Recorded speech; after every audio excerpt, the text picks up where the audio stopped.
ہلکی سی بات آ جائے تو یہ شیعہ، ہلکی سی بات آ جائے شیعہ۔ مجھے بتا جس نے لکھا تھا الہی بحق بنی فاطمہ کہ بر قول ایما کو نہیں خاتمہ، وہ شیعہ تھا یا سنی تھا؟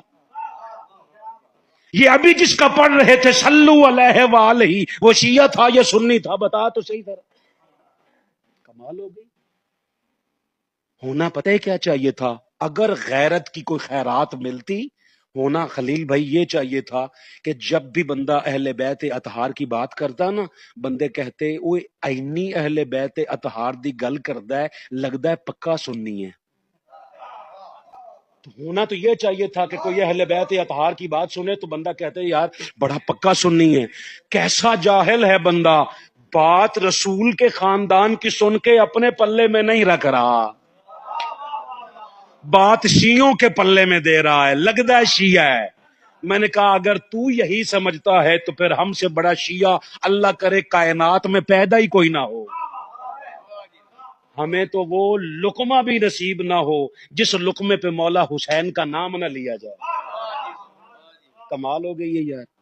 اچھا پھر کہا ایک اس میں فرشتہ تھا، میں نے سرکار نے پوچھا تیرا نام کیا؟ اس نے کہا جی میرا نام ہے فترس، بازو کٹے ہوئے ہیں، پر جلے ہوئے ہیں۔ پوچھا تیرا نام کیا ہے؟ کہتے جی فترس۔ کہا ہوا کیا ہے؟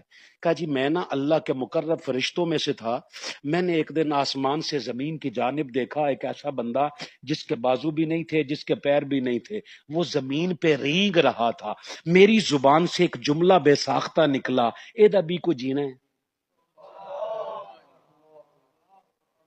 یہ جملہ یاد رکھنا، یہ اس کے غیظ و غضب کو آواز دیتا ہے۔ کہتے میں نے زبان سے لفظ نکلا کہ اس طرح بھی کوئی جینا ہے، یہ ایک جملہ کہنا تھا کہ عذاب میں آ گیا، بازو کاٹ دیے گئے، پر جلا دیے گئے۔ کہتے ایک جزیرے میں اللہ نے مجھے پھینک دیا، میں 700 سال پڑا روتا رہا ہوں ایک جملے کی وجہ سے۔ ہوئے ہوئے ہوئے، ایک جملے کی وجہ سے 700 سال عذاب ہے۔ ہاں آج اگر عذاب نہیں آتا کروڑ جملوں کے بعد بھی تو یاد رکھنا روک لیتی ہے اس آپ کی نسبت، تیر جتنے بھی ہم پہ چلتے ہیں یہ کرم ہے حضور کا ہم پر آنے والے عذاب ٹلتے ہیں۔ کہا 700 سال پڑا روتا رہا ہوں، آج فرشتے آ رہے تھے نا 4,24,000 ولادت حسین کی مبارکباد دینے، انہاں مینوں پہچان لیا، کہنے لگے فترس چل آ آج موقع بڑا اچھا ہی، آج کائنات بھکارن بنی ہوئی ہے اور کائنات کا سخی آج تقسیم کر رہا ہے، آج جس کا جو ظرف ہے وہ مانگتا ہے در زہرا سے عطا ہو رہا ہے، چل تو بھی آ، حضور آج شفائی عطا کر دے۔ ابھی مصطفیٰ نے شفا کا فیصلہ کیا ہے، کیسے دینی ہے یہ نہیں فیصلہ ہوا۔ بھئی سرکار چاہیں تو لعاب عطا فرما دیتے تو شفا مل جاتی، سرکار فرماتے تو حکم کر دیتے شفا مل جاتی، مگر سرکار نے فیصلہ کیا کہ شفا دینی ہے، مگر کیسے؟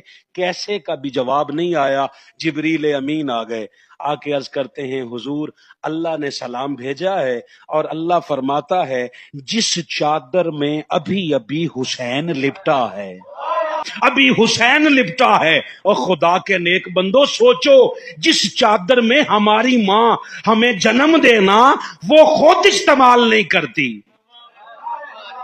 وہ دبا دیا جاتا ہے یا جلا دیا جاتا ہے، تجھ میں اور زہرا کے لال میں فرق یہ ہے جس میں ہم پیدا ہوں وہ نجس، کیونکہ پیدا کرنے والی بھی نجس، پیدا ہونے والا بھی نجس، مگر مصطفیٰ کے نواسے کا مقام دیکھ، جس چادر میں مولا کی ولادت ہو اللہ اس چادر سے فرشتوں کو شفا عطا کرتا، چادر کو فرشتے کے بدن کے ساتھ آپ لگائیں شفا میں عطا کرتا ہوں۔ میرا جملہ بھی مکمل نہیں ہوا، اللہ کا پیغمبر ہے نوح، سارا دن قوم پتھر مارتی، اب آپ سمجھ جاؤ باقی کوئی سمجھے نہ سمجھے، منہاج القرآن کے لوگوں شعور دینا اتنا آسان کام نہیں ہے، شعور دینے والے کو ہر دور میں پتھر پڑتے ہیں، پتھر کھانے پڑتے ہیں، اللہ کا پیغمبر سارے دن کے پتھر کھا کے مجھے دیکھ ٹیک لگا کے بیٹھتا ہے، خون رستا ہے،